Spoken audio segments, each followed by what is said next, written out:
Good day and welcome back to another DBZ Dokkan Battle video. In this video we're going to be taking a look at AGL Rildo and just how good he is in DBZ Dokkan Battle after his Extreme Z Awakening. So much like every other type support, Rildo is much better after his EZA. I think he had a pretty decent level of usability as a type unit. He's one of the units that benefits from the units he links with. More so than anything else. So I do think he, out of all of them, maybe had a little bit more in kind of flat usability, but you know, it is what it is. So let's talk a little bit about Rildo and kind of take it from there. Rildo, I think as a unit, you know, to put it bluntly, pretty solid. 150% AGL lead, greatly raises attack and defense on his super attack effect, and also obviously lowers the enemy's attack, and also added bonus, obviously helps to push, you know, seal the opposition. So pretty good stuff.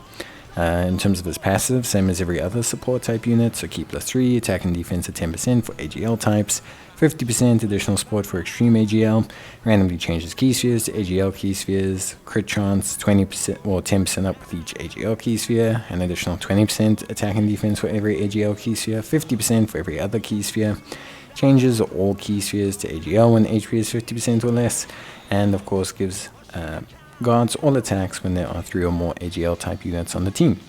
Loyalty, Thirst for Conquest, Auto Regen, GT, Mechanical Menaces, Shocking Speed, and Sharing the Limit, all decent, and Artificial Life Forms, Terrifying Conquerors, and GT Bosses are his categories. Now, link-wise, this guy is not busting out anywhere. So he doesn't have big bad bosses, but he does have Thirst for Conquest, which is pretty common and pretty decent. GT is also decent, and he's got good coverage with 2 key links in the form of Shocking Speed and Sharing the Limit. Mechanical Menaces is pretty rare to come by, as is Auto Regeneration, mainly being restricted to units like Android 8 or, respectively, Metal Cooler. Loyalty as well is kind of restricted to the Guinea Force, so you've got a bit of a mixed bag link-wise. In terms of his own individual performance, he's a pretty solid unit. He gives support to some really nice units, Full Power Freezer, Baby, Majin Vegeta, Android 21, Cell, not Android 21, sorry, Android 13, Cell First Form. Pretty solid-ish roster of units, I will say. Not maybe blowing anyone's mind, but I think overall really solid. And the upcoming LR units that will benefit as well, for example, like Broly. You know, the LR Broly from the 9th anniversary, he's going to benefit a lot. Captain Ginyu benefits a lot. You know, there's a First Form Frieza, I believe that's coming, that's AGL. There's LR Golden Frieza. So there's a decent chunk of units that benefit from Rildo's support. So straight away I think he has some good usability that you have to measure outside of his functionality. Now, in terms of his own stats, very much dependent on the orbs, much like all of the other support type units. So if you get 3 or 4 orbs, you're not going to be seeing the biggest performance out of them. However, if you get 5, 6, or 7 orbs, then things are a little bit better. So much better, much more consistent, much more usable for him. And in general, he becomes a lot stronger unit in that way. So, being an orb-dependent unit does obviously have its failings, but he can greatly raise attack and defense on his super, which does help him out as well. So defensively, he should be fine after super. His start of turn defense is going to be heavily dependent on the amount of orbs he gets, much like the rest of them. But unlike strength hit or strength, Kaba, or even strength, or sorry, int Gohan Kid, he doesn't have a lot of mitigating factors that will help to improve his defense.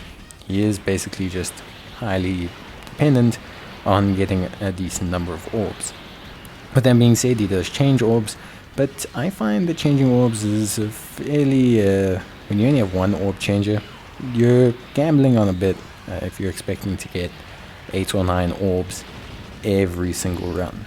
I think it's much more realistic to look at these units when they get 4 or 5, and in that case you're looking at like 3 million attack stats and like 240,000 in terms of defense, which isn't bad when he greatly raises. That becomes like over 300k, but it's just not really super duper high. Obviously dupes will change that quite dramatically, so if you have dupes that may or may not change it, but you have to realistically measure him as a unit based on the support he's giving to other units more so than his own focal performance. In terms of build, probably looking at additional evasion. He has crit baked in, and if you can get yourself just 1 or 2 AGL orbs, you're quite fine on the crit side, whereas additionals will help him defensively in terms of raw defensive numbers, and evasion will help him from being absolutely torn apart by super attacks at a later stage. In terms of links, I wouldn't really prioritize him because I do think he's more of a floating support than a secondary slot support.